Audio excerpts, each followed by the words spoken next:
However, I'm trying to tell them that it's really nothing if you and he are fighting and there isn't any bloodshed or destruction.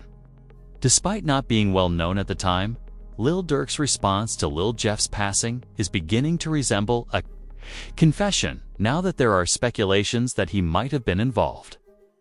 This is particularly relevant considering that Lil Jeff and one of Durk's own musicians had a significant feud. Yeah, right.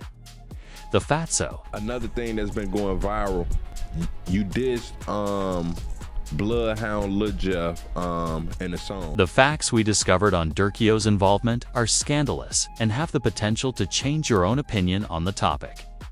Lil Durk seems to be constantly in the spotlight.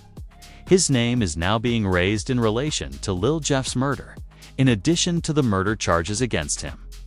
To really understand Durkio's reaction to Jeff's death, though, you have to understand why he is being mentioned at all, which has to do with the competition between Lil Jeff's friends, YFG Fatso, Durk's artist and associate Lil Scoom. The incident started with a straightforward rap that happens every day in the area, alleging that someone bit someone else's bars. Chicago's drill scene's emerging star, YFG Fatso, got into a battle with Lil Scoom, a cat that was connected to the late bloodhound Lil Jeff. The prettiest lines ever, according to Fatso, started this entire tragic chain of events. But anyone who has been around the neighborhood knows that in the streets, it's not about what starts the beef. Rather, it's wondering who will be left standing when the smoke has cleared. It focused on the drama of 2 tracks from Lil Scoom's collaboration, Nightcrawler and YFG. Fatso jacked his whole flow in several of his bars, according to the Princeton Freestyle Scoom. That being said, Fatso rejected the charge in an interview that would prove to be prophetic. After analyzing the timing, Fatso showed how out of date the whole problem was. I been made that song like a year before I dropped it. All the songs that's viral and all the songs I got on my YouTube, I just started dropping new songs. All the others old as hell. Like, I got hella songs. I got a big ass catalog for. But I'm telling you, like, gang, I been had this song before you. But that's where things become very hot. To claim that Scoom was the one stealing bars, Fatso changed the entire narrative. I know you took my lyrics, folks. Your homie was just on the phone with me and told me that you be in the crib listening to my music. He like, yeah, we with you, bro. Because the guy who was pointing fingers was later identified as the real robber. This greatly complicated the case. Attaining out someone for doing exactly what you've been doing is terrible karma. Unfortunately, Lil Jeff and Fatso had a past together. They used to kick it and weren't always in competition. The pain was heightened when Fatso revealed their past relationship in a live webcast. You want to be technical? Me and Jeff used to kick it. If you want to be technical, me and Jeff used to kick. But rather than maintain objectivity or resolve the dispute, Jeff chose to ride his day one scooter when it came time to make a choice. He was going to quarrel with someone who had important connections and wasn't only vying for his regard. Also, YFG Fatso was moving, making this the worst decision of his youth. Differentiated from these others, while Jeff and Scoom were out here, trying to get traction and spread the word about this feud. Instead of immediately using violence, Fatso made an effort to brush the whole situation aside, showing the maturity of a person with real street credibility, who didn't have to prove anything to anyone. I ain't the who mad about lyrics. That ain't nothing for real. I got real life situations going on, so I ain't finna really argue with you about no lyrics. That's why I never had really paid it. Scoom and Jeff, however, were keen to use this feud to gain as much social media clout and street reputation as they could. They posted haphazardly on TikTok, remained on Instagram Live, and took all other necessary steps to maintain the intensity. Scoo and Jeff, however, were keen to use this feud to gain as much social media clout and street reputation as they could.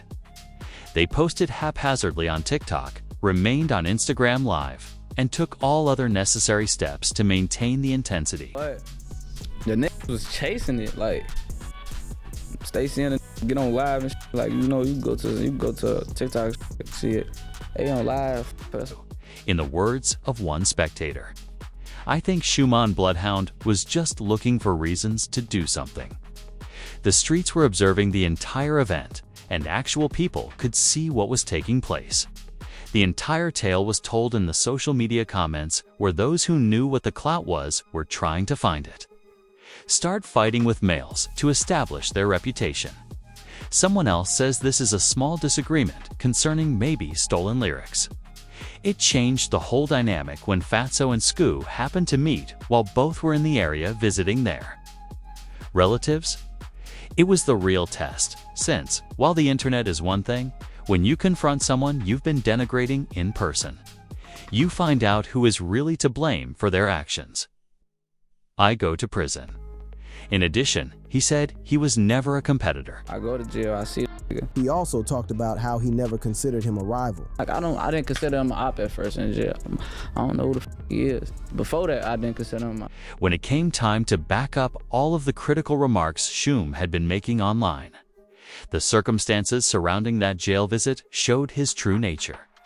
Pretending to speak. To his mother, the man stayed out of trouble and folded like a lawn chair.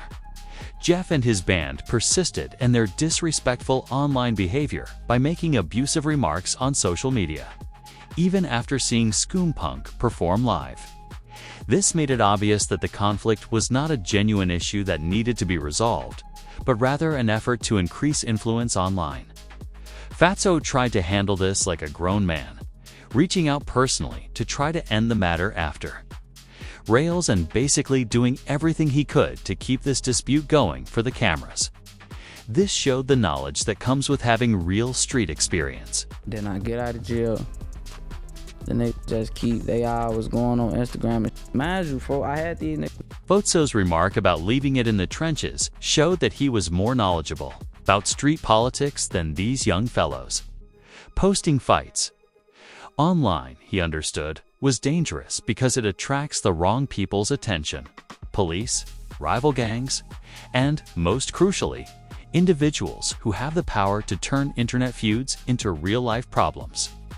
However, Jeff and Shum continued to promote it, disparage it, and maintain their authority because they were too consumed with it to follow that excellent advice. They were preoccupied with getting likes and comments, but YFG Fatso was taking substantive action that would turn him from another drill rapper into a protected member of a group that doesn't play with disrespect.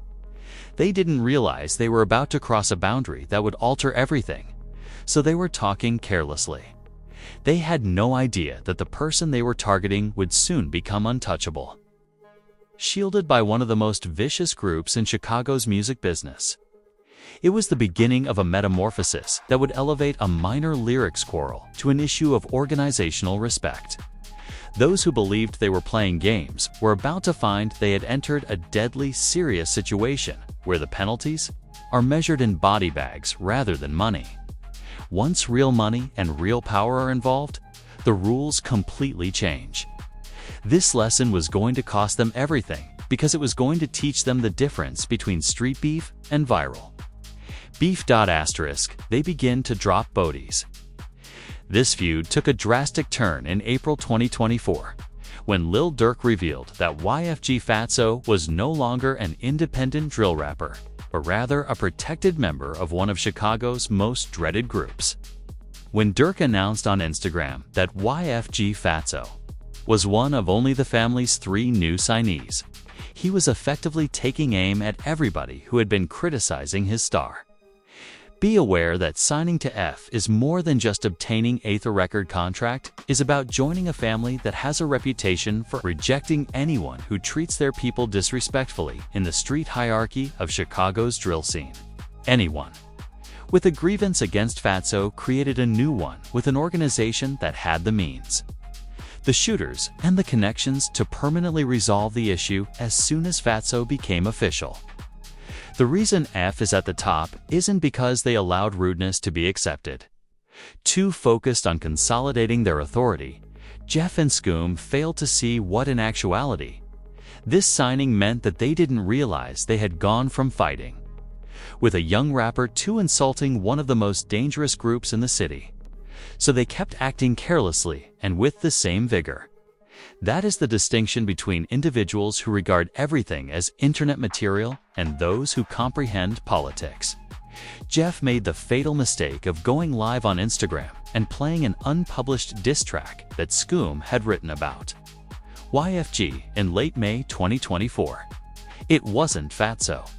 Jeff effectively told the world that he didn't respect Durk's new artist, which implied that he didn't respect Durk himself in the structured street environment where F works.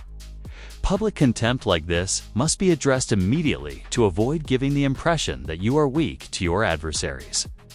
Knowing F's prior business transactions is necessary to comprehend why Jeff signed his own death sentence during that Instagram Live. Lil Durk is known for genuinely sliding for his people, and the federal charges he is currently facing show exactly how far he is ready to go. Even if he admitted that a beef isn't a beef until blood is spilled, it's not your normal rap feud, where you just keep putting out diss tracks. What I be trying to explain to them is like, if you and him beefing, if it ain't no blood spilled, or died about it, it's really nothing. For what had happened to Quan and the violence in the Chicago drill scene, he did offer an apology. The whole situation that happened with Quan, though. How we live and how we go by our shit. And I'm speaking for the whole Chicago.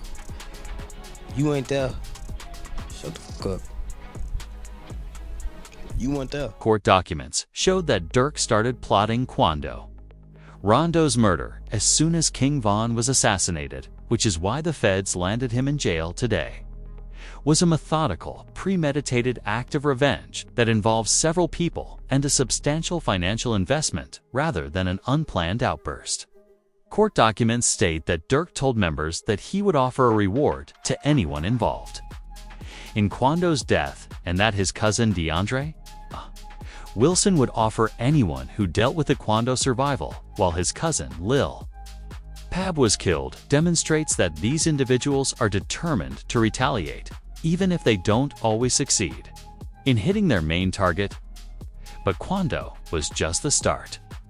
The feds had been conducting murder-for-hire operations for years, using the Stephen Max case as proof when they followed Quando to that Los Angeles hotel. 2 years following the murder of Durk's brother, Dang Federal, authorities accused Preston Powell, J.B. Marley, and Anthony Montgomery Wilson, AJ, of murder-for-hire in connection with Mac's death. These people are the subject of ridiculous evidence. The feds received text messages from AJ and JB Marley regarding Durk paying them, including one that asked, "Did Durk give you that money?" Instead of being a street, it's organized crime with paper trails. Even stranger is the fact that AJ was there for the filming of Durk's Aha music video, which was released less than a month after Mac was smoked. This group is so entrenched that you have accused hitmen of mixing with the legitimate music business as though it were one big thing. The instance from FBG Duck also shows how F responds when someone disrespectfully handles their departed buddies. Initially, everyone thought that King Von had rewarded Duck for making fun of Troy. But FBG Butter revealed that Durk would be flying Duck's murders out in a private aircraft before they were apprehended, proving that Durk had planned and financed the entire operation, even if Van was getting all the credit for the reprisal. When Jeff and Scoo proceeded to talk freely about YFG, they were disparaging this type of organization. Fatso thought they were just fighting with another drill rapper, but in fact, they were taking on a group that had a track record of eliminating dangers in a systematic way. The chronology of events that followed tells the whole story. Jeff's death 2 weeks after his rude Instagram live post was no coincidence. It's a testament to the efficiency of a business that takes disrespect seriously and has the resources to respond quickly. Jeff's decision to slide on the 6,600 block of Rhodes Avenue with Q50 and another shooter on June 8, 2024 was their final blunder. They thought they might catch some ops slipping, but they were wrong. Jeff was the first to jump out as they entered a setup, firing at his target, who sprinted frantically for a house after running behind a car. Jeff, experiencing the adrenaline Rush of being the aggressor, fired as he chased his target up the porch steps. However, he was unaware that this was a trap and that the people inside the house were ready for him with more firepower and better positioning than his crew had brought to the party. When the other shooters saw their companion was gone, they tried to protect Jeff, but they were outgunned and outpositioned. The devastating return fire arrived just after Jeff had arrived at the door. He was shot backward off the porch and onto the ground, but they wanted to make sure he couldn't return, so they weren't satisfied with only halting him. It has been reported that they poured an entire magazine into his body from above to ensure he wasn't rising again to counterattack. Upon arrival, the police discovered a short but fierce gunfight, with Jeff struck 19 times and 58 shot shells strewn all over the place. Despite the lack of hard proof linking F to the individual shooters who carried out the attack, the overwhelming firepower implies this was not a random street brawl. Rather, it had the characteristics of a premeditated operation meant to convey a message.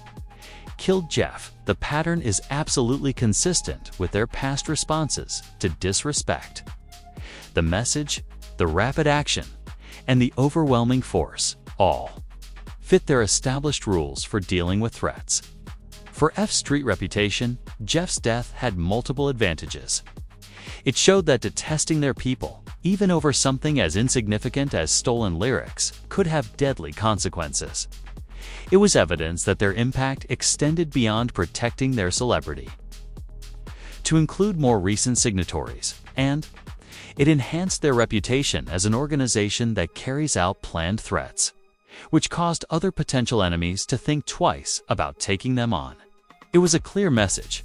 F does not just threaten people in songs, they do business in the streets. There's a big difference between online feuds and real-life consequences when dealing with those who have the resources and desire to use social media, as Jeff learned too late.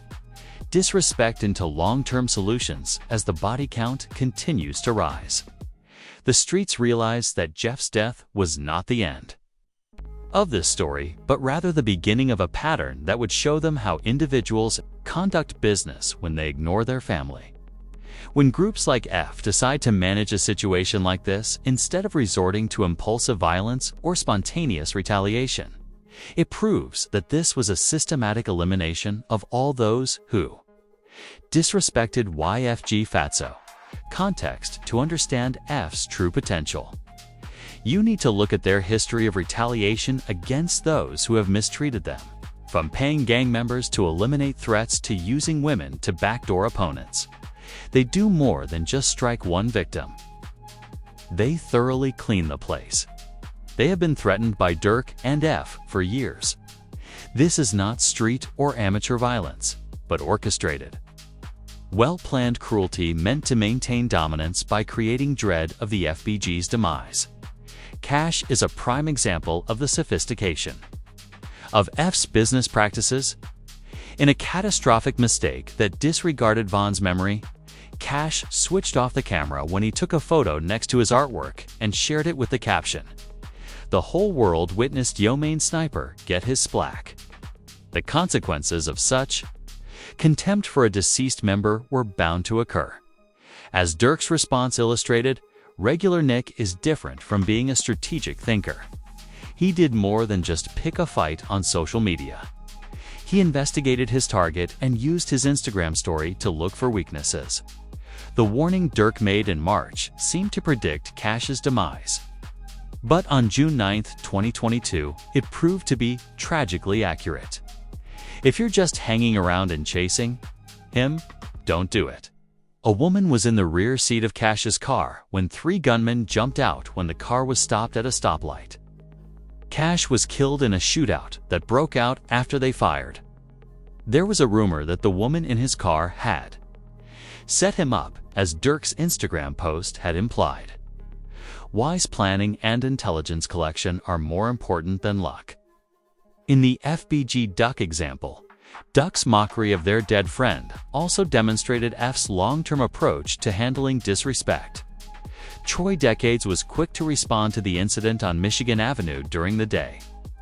Clearly disrespectful was the message when armed men were captured on camera jumping from automobiles and shooting as Duck tried to escape. You will join them since F is dead and you have this history. A month after disrespectfully smoking his partner Jeff kept sending messages on Instagram, even though his fate was virtually sealed when he performed the diss song live.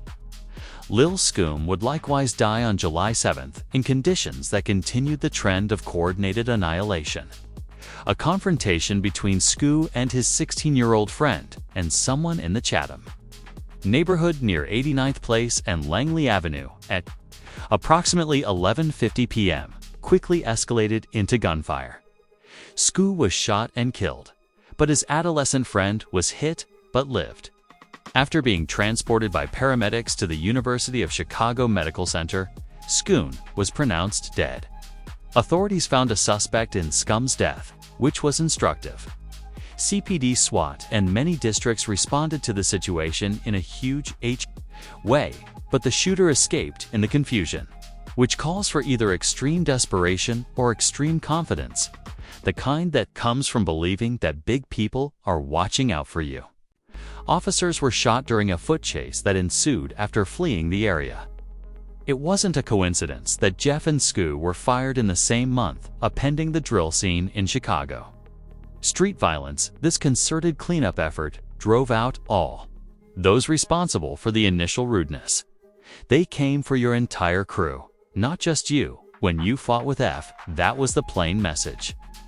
This calculated approach accomplishes two strategic objectives. First, it demonstrates their effectiveness and reach, allowing them to quickly and skillfully destroy numerous targets. Second, it sends a deterrent message to anyone else who may consider such contempt. Finally, it proves that they carry out implicit threats, establishing their dominance within Chicago's hip-hop system. These killings had far-reaching effects that extended way beyond the victims themselves. Even though the lyrical dispute that started the whole thing seems almost embarrassingly trivial in hindsight, it served as a means for other Chicago artists and crews to realize that a fight with members can have deadly consequences no matter how minor the initial argument may have seemed. The deaths also demonstrate how social media has changed the nature of street fighting. Instead of being a small-scale neighborhood dispute, these battles are now broadcast to a wide audience on sites like Instagram Live and TikTok, demonstrating organizational power and control. A larger audience is exposed to contempt as a result of this amplification, necessitating stronger responses to maintain credibility. Jeff chose to broadcast the diss track without seeming weak in front of their audience, and F couldn't ignore that. Huge social media following, it is clear from looking at F's broader actions that they have weaponized reputation management through strategic violence. As evidence of the meticulous nature of F's tactics, the deaths of Jeff and Shoom suggest the prospect that numerous other eliminations may have occurred without leaving behind evidence that could be used against them. The only cases where there was enough evidence to prosecute Durk were the federal ones, which have shown how sophisticated their organization was, provides long-term strategic thinking. By quickly and completely eliminating threats, they lessen the likelihood of drawn-out conflicts that could draw unwanted law enforcement attention or offer a chance for retaliation. Given the growing body of information regarding F's alleged unlawful operations and ongoing federal investigations, its techniques suggest a level of organizational competence well above that of typical street crews. The deaths of Jeff and Scoon serve as stark reminders of the impacts in the real world of challenging established power structures in the Chicago drill scene. The pattern established by these incidents continues to influence behavior in the city's hip-hop scene, with producers, artists, and crew members now carefully considering the potential consequences of their choices. What began as a minor internet spat about stolen lyrics ultimately became yet another instance of the recorded use of violence to secure power. Connections in the current Chicago environment, the lesson is clear. and the streets have taken notice. For those who failed to recognize the threat until it was too late, the cost of ignoring F has been bloody and clearly visible. The reason F is at the top of the food chain is because they didn't accept disrespect. The consequences are always the same, whether it's through disdaining their deceased, battling on social media, or stealing lyrics. They're brief, lethal. And eventually, Jeff and Scoom found to anyone else who might consider attempting F's reach and commitment. Their passing serves as a continual reminder, even though this lesson comes too late. Thanks for the screen.